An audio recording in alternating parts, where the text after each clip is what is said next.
But my question on your surge is, isn't it inconsistent if we don't, whether it's 2% or 4%, I wouldn't understand why we wouldn't want to add $12.5 million that the manager can budget today as a minimum additional increase over the 2 or the 4 or the 5 or the 3 that could be adopted, as opposed to what's happened in your analogy, which no money was allocated until and held that decision over the last year, I think, under the prior administration and the current, and then the surge began, and they still have to prepare like we would have to.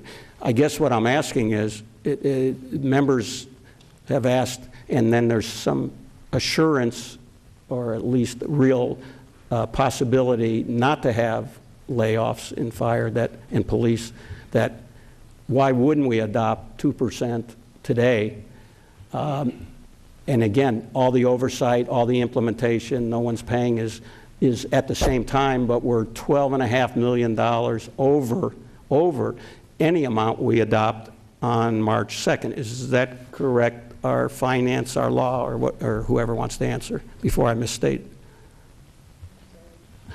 If we, the council, in its wisdom, the majority adopted 2% today, or even 4% today, then we would be $12.5 million further ahead, plus the 4%, or more than $12.5 million. But if we adopted 2% today, we would be further ahead than if we adopt the 2% March 2nd. We would have $12.5 million more money that we otherwise would lose. That's correct, Mayor. If we adopted 4% on March 2nd, we would, and we adopted 2 of that percent today, we would have $12.5 million or more than we would have if we adopt 4% March 2nd. Is that correct? That's correct. That 12.5% would go into the general fund. Is that correct? 12.5 million, yes. I'm sorry. 12.5 million. 12.5 million. Okay. And Mr. Verberg, if the majority of the council was to adopt today, there would be no limitation on what could be added, no limitation that what could be changed. Is that correct? Right. And I appreciate some of the audience that is aware of this, but we have an audience listening here today that this is the first time, and we also have a TV audience that is hearing this for the first time, so I want to make sure everybody understands. So, Mr. Spencer, I'm actually, in my mind, trying to help by, if we adopt any type of food tax, we're $12.5 million ahead. We are surging, in my opinion. In fact, we're surging 3 months faster than we would normally have, with the right to review, the opportunity to review, everybody's right to change their mind or add to. I guess I would, especially from your members that you represent and we fight for, and as you know, I have a family member that's police, I would ask for please support individually to at least recommend that we proceed with the 2 and study all the issues that you've talked about.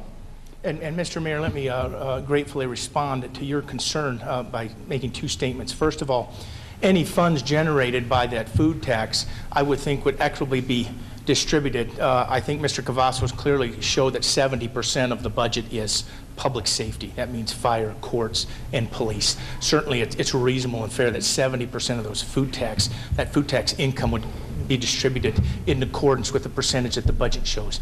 But and I assume you would want that particularly to go to officers that are scheduled for layoffs, to save their jobs. Absolutely. Okay. And in hopes of not offending Pete Garais here, let me use an analogy. There's a huge economic fire taking place right now, and I can throw a 2% cup of water on it, and it'll put a little bit of that fire out. Or I can put a 4% bucket on it. It'll put more of the fire out and prevent it from spreading so that we can catch our breath and catch up with the economy. I think we are not at least hitting the same issue. Let's assume we would do the 4%, the bucket, in 2 months. Then we're doing 4% plus $12.5 million. We're doing a bucket plus by starting today. Why wouldn't we do that using what you want? It's the same amount plus $12.5 million. I think what we've demonstrated, and I need to exercise caution that I don't, I'm just an individual as part of a community team here. And as a team, we've clearly communicated our position to Mr. Cavazos as far as the percentages and the willingness for the community to participate. So your recommendation is we not implement a 2% today and wait till March 2nd, till the entire process is over. This, I don't want to make this negative, with the knowledge that if we do adopt any type of food tax after all the public hearings, it would be $12.5 million less than if we started with a 2% today. My recommendation is to exercise caution, too little, too late. If you have the opportunity to surge quickly and solve the problem quickly, Should we, I think we've would you recommend to adopt 4% today? Yes. Okay, but not 2% today and 2% later? Our recommendation is 4% over 2 years, 4% first year, 4% Today. second year. Yes. Okay, thank you. Speaking, I think, is Mr. Knowles or our Sergeant Lieutenant representatives here? They said they were coming. Okay. Is fire is here? I see. Well, first of all PLEA members and Phoenix Police, could you raise your hand and just so we can acknowledge you that are here today, both on duty and off duty? Thank you, and thank you for what you all do. Those of you that are here undercover from police, we thank you also. We have to have a little humor. And Mr. Garias from our fire